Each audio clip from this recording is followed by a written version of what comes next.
Hello everyone, आज हम पढ़ेंगे fundamental forces in nature. 4 type की फंडामेंटल फोर्सेस होती है नेचर में, जैसे कि मैं यहाँ पे लिख चुकी हूँ। पहली है ग्रेविटेशन फोर्स, दूसरी है इलेक्ट्रोमैग्नेटिक फोर्स, तीसरी है strong nuclear force and fourth one is weak nuclear force. तो सबसे पहले हम डिस्कस करेंगे ग्रेविटेशनल फोर्स के बारे में, क्या होती है ग्रेविटेशनल फोर्स। मान लो 2 ऑब्जेक्ट है आपके पास, ठीक है। एक का मास कैपिटल एम है, दूसरे का स्मॉल एम है, ठीक है। तो ये जो मासेज है एक दूसरे की तरफ अट्रैक्ट कर रहे हैं, तो यहाँ से एक टर्म निकल के आई हमारे पास, अट्रैक्शन। तो हम यह कह सकते हैं कि ग्रेविटेशनल फोर्स जो है वो क्या है, एक अट्रैक्टिव फोर्स है, हम यह कह सकते हैं ना। हाँ, जैसे कि आप देख लो, सूर्य ने चांद को अपनी तरफ पकड़ के रखा हुआ है, ठीक है। और सूर्य ने सभी प्लैनेट्स को भी अपनी तरफ ही पकड़ा हुआ है ना। सूर्य बाकी गैलेक्सी के साथ भी सिमेट्री में है, इसलिए हम यह कह सकते हैं कि जो ग्रेविटेशनल फोर्स है वह क्या है, एक अट्रैक्टिव फोर्स है, ठीक है।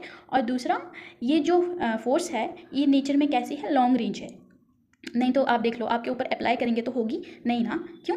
क्योंकि लाइट ऑब्जेक्ट के ऊपर इसका कोई इम्पैक्ट ही नहीं पड़ता है। क्यों नहीं पड़ता है इम्पैक्ट? क्योंकि ये लॉन्ग रेंज फोर्सेस है ना।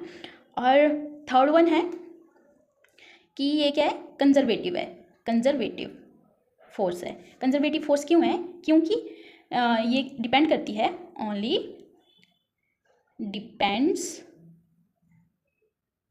depends in initial and final position, initial और फाइनल पोजीशन पे डिपेंड करती है, ठीक है। और हम इसको ग्रेविटेशनल फोर्स को कह सकते हैं कि एक ये सेंट्रल फोर्स भी है, सेंटर टू सेंटर वर्क करती है, इसलिए हम इसको क्या बोलते हैं, सेंटर टू सेंटर वर्क करती है, इसलिए हम क्या बोलते हैं इसको, सेंट्रल फोर्स बोलते हैं, है ना। और हम बोलते हैं ना कि ऑब्जेक्ट के ऊपर पॉजिटिव चार्ज आ गया, कब आता है वो पॉजिटिव चार्ज, जब इलेक्ट्रॉन लॉस कर जाता है। अगर इलेक्ट्रॉन लूज करेगा तो कोई एक्सचेंज पार्टिकल भी तो वहाँ पे आएगा ना। वो एक्सचेंज पार्टिकल कौन सा होगा, ग्रेविटॉन। यहाँ पे एक्सचेंजेबल पार्टिकल कौन सा होता है, ग्रेविटॉन। ग्रेविटॉन्स इज एक्सचेंजेबल पार्टिकल, ठीक है। अब देखो इसकी वैल्यू कैसे आएगी, फोर्स क्या है, फोर्स डायरेक्टली प्रोपोर्शनल है मासेस के, है ना, मासेस के। हमें पता है एफ जो है वो डायरेक्टली प्रोपोर्शनल है प्रोडक्ट ऑफ 2 मासेस, ठीक है। और इन्वर्सली प्रोपोर्शनल है स्क्वायर ऑफ रेडियस, है ना, R square. Inversely proportional R square के और डायरेक्टली प्रोपोर्शनल है मासेस के, ठीक है। तो क्या वैल्यू आएगी, force is directly proportional to M upon R square, ठीक है।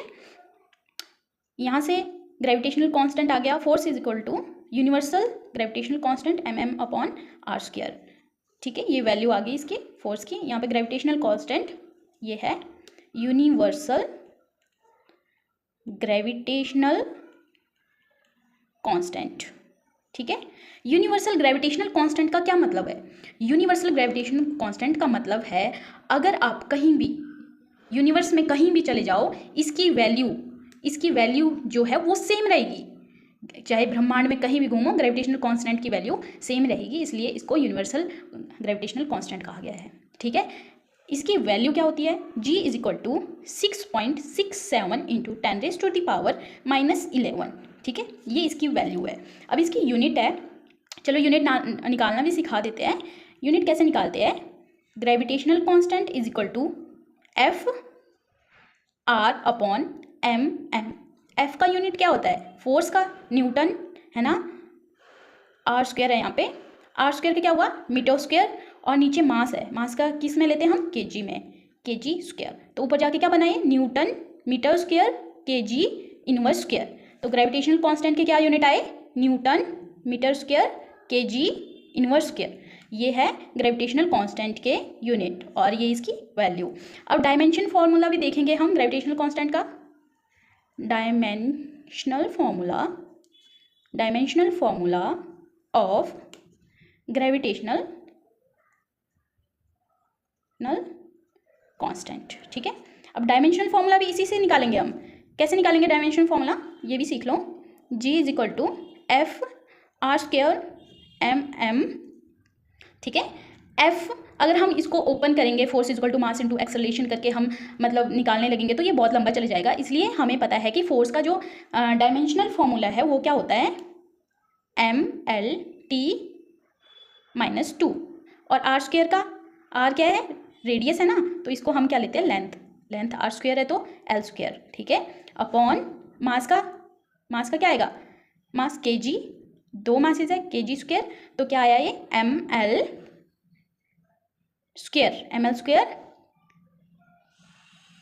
m kg स्क्वायर, यहाँ पे kg स्क्वायर है, यहाँ पे मास 1 है, तो ऊपर जाके क्या आएगा m-1 हो जाएगा, ये l स्क्वायर l क्यूब हो जाएगा, l क्यूब t-2, ये क्या है इसका m-1 l क्यूब t-2, ये इसका डायमेंशन फॉर्मूला है।